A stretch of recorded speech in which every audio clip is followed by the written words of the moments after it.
Рассвет разливался золотым светом над бескрайними просторами саванны Серенгети. Легкий ветерок приносил аромат сухой травы и пыли, а с востока доносился далекий крик цесарок. Под редкой тенью старой акации лежал львиный прайд. В центре — крупный самец, опытный вождь, некогда грозный лидер, которого уважали и опасались. Его рычание сотрясало землю, а взгляд заставлял врагов пятиться.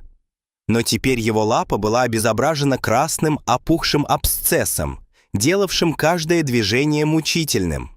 Неудачные охоты следовали одна за другой. Ветер гнал по равнине запах антилоп, но он уже не мог мчаться за ними, как прежде. Сил не хватало даже на короткий бросок. Молодые львицы с тоской смотрели на него и уходили к более сильным самцам. Уныние охватило прайд.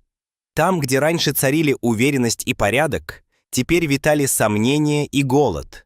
Один за другим здоровые львы покидали его, и он оставался все более одиноким среди безмолвной равнины, где слышались лишь его собственные тяжелые шаги и свист ветра, несущего пыль. Полуденное солнце нещадно палило, раскаленная земля трескалась от зноя.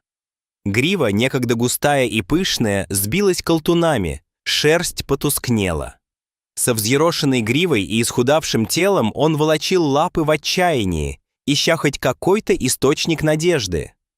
Дни скитаний истощили его, и однажды он рухнул возле старого баобаба, тяжело дыша. Стая птиц прилетела и принялась клевать сухие плоды, упавшие с ветвей. Их хлопанье крыльев и стук клювов раздавались в тишине дня. Одна любопытная птица приблизилась ко льву и, заметив красную опухоль, приняла ее за странный плод. Клюв коснулся мягкой ткани, и лев вздрогнул, распахнув глаза. Внезапная боль сменилась неожиданным облегчением. Гной вышел, дыхание стало чуть легче. Птицы вспорхнули прочь, а он остался лежать, чувствуя, как слабое дуновение прохладного ветра овевает его израненное тело. К вечеру он сумел дотащиться до небольшого водоема неподалеку. Вода была теплой и мутной, но для него она стала живительной влагой. Сделав несколько жадных глотков, он лег на траву. На следующее утро опухоль снова распухла. Гной просачивался из раны. Жар сковывал тело. Он дрожал и почти не мог встать. Его глаза тускнели от истощения. В них гас огонь. Все, что оставалось, лежать и ждать. И вдруг тишину нарушил звук мотора. По дороге медленно двигался патрульный автомобиль. Внутри находились два опытных рейнджера — Самуэле Нджору и Элиас Кайо, которые обходили территорию парка. Издали они узнали льва. Это был тот самый самец, которого они когда-то спасли из стальной ловушки браконьеров. Воспоминание вспыхнуло мгновенно. Его рев тогда, полный боли и ярости, и их облегчение, когда петля, наконец, была перерезана.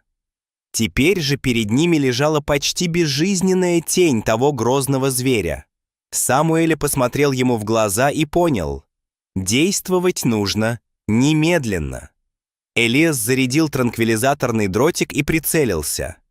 Тихий выстрел, и через несколько минут лев погрузился в глубокий сон. Осторожно приблизившись, рейнджеры осмотрели распухшее бедро, после чего вместе с коллегами подняли льва с помощью прочной носилки и аккуратно уложили в специализированный автомобиль. Лапы свисали с носилок, и каждому казалось, что дыхание льва становится тише с каждой секундой. Красная грунтовая дорога Серенгети вела их прямо к ветеринарному центру Сиранеры. Машина подпрыгивала на кочках, и каждый толчок отзывался в сердцах людей тревогой. Лев дышал тяжело, но ровно, и это вселяло надежду.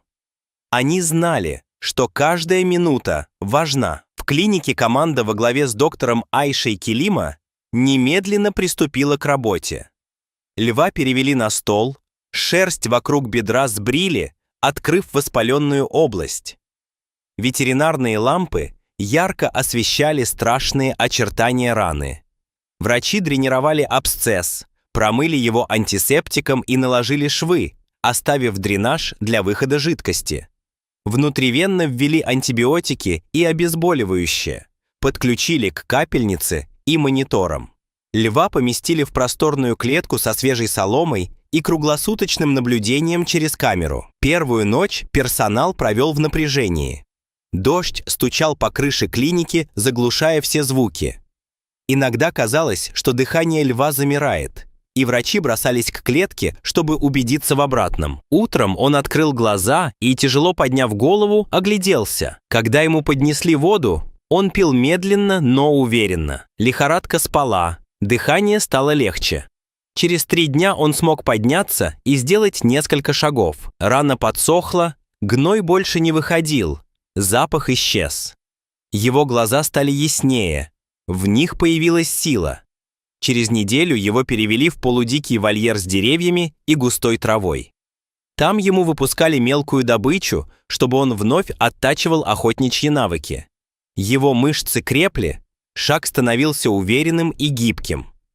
Иногда он вставал на пригорок и долго смотрел вдаль, будто вспоминал запахи и звуки своей прежней жизни. Самуэль и Элиас часто приходили навестить его.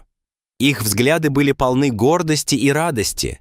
Они видели, как он возвращается к жизни. И вот настал день, когда решили отпустить его обратно. Утром клетку открыли. Ветер Серенгети ворвался внутрь, принося запах свободы. Лев вышел наружу. Вдалеке, в тени акаций, отдыхал его старый прайд. Лев остановился и всмотрелся. Самки и молодые особи подняли головы и одна за другой подошли к нему. Несколько львиц потерлись мордами о его шею. Это было молчаливое, но глубокое воссоединение. Он вернулся сильнее, чем прежде. Пройдя путь страданий и спасения, он снова обрел свое место в великой саванне Серенгети. Неподалеку, в джипе рейнджеров, за ним наблюдали Самуэль и Элиас. Их сердца были полны тихой радости. Они знали, что стали свидетелями настоящего чуда, второго рождения короля. В этот момент, когда лев медленно удалялся по заветной тропе, Самуэль невольно вспомнил, как начиналась его собственная дорога в охране природы. Юношей он впервые пришел в национальный парк и увидел, как хрупка грань между человеком и дикой природой. Тогда он поклялся отдавать силы, чтобы защищать жизнь. И сейчас, глядя на восстановленного самца, почувствовал, что его решение не было напрасным. Элиас, в свою очередь, который всю жизнь обучался ремеслу рейнджера под руководством старших наставников, улыбнулся и рассказал коллеге, как однажды маленькая группа волонтеров помогла спасти детеныша слона. Такие истории укрепляли их веру в то, что каждый спасенный зверь – это вклад в будущее саванны. Между тем, в клинике врачи обсуждали нюансы лечения, выбор антибиотика, важность своевременного дренирования абсцесса, особенности восстановительной диеты. Доктор Айша напоминала команде о тонкостях поведения львов в неволе. Нужно давать животному пространство, следить за его психическим состоянием и не форсировать возвращение к полной свободе, прежде чем будет уверенность в его физических силах. Иногда мелочи, правильная пергола в вольере, возможность уединиться в тени становились решающими для успешной реабилитации. Жизнь в парке не прекращалась. Вокруг продолжали мигрировать стада. В траве прятались охотники-подростки, которые под присмотром старших изучали тропы и учились распознавать следы. Часто рейнджеры давали уроки местным детям, рассказывая про экосистему, баланс и роль хищников в поддержании здоровья саванны. Эти образовательные программы помогали формировать уважение к природе и снижали число конфликтов между людьми и животными. Прошли недели, и маленькие изменения в поведении льва становились все заметнее. Он стал меньше уклоняться от людей в полудиких вольерах, больше реагировать на запахи дичи, снова показывал интерес к играм с молодняком. Однажды ночью его рычание разнеслось по саванне.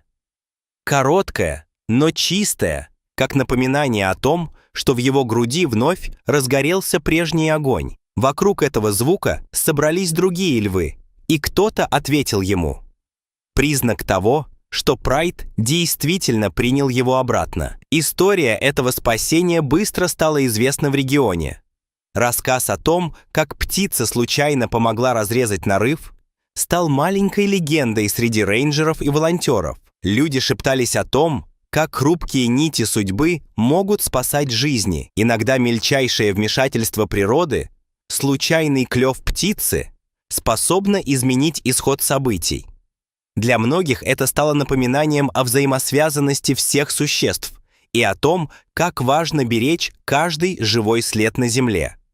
Позже, когда лев окончательно восстановил силы и вновь возглавил Прайд, его движения стали спокойными и размеренными. Он уже не спешил доказывать силу. Его присутствие само по себе внушало порядок. Молодые самцы, которые когда-то отвернулись от него, теперь снова обращали на него внимание, а львицы, которыми он когда-то командовал, уважали его опыт.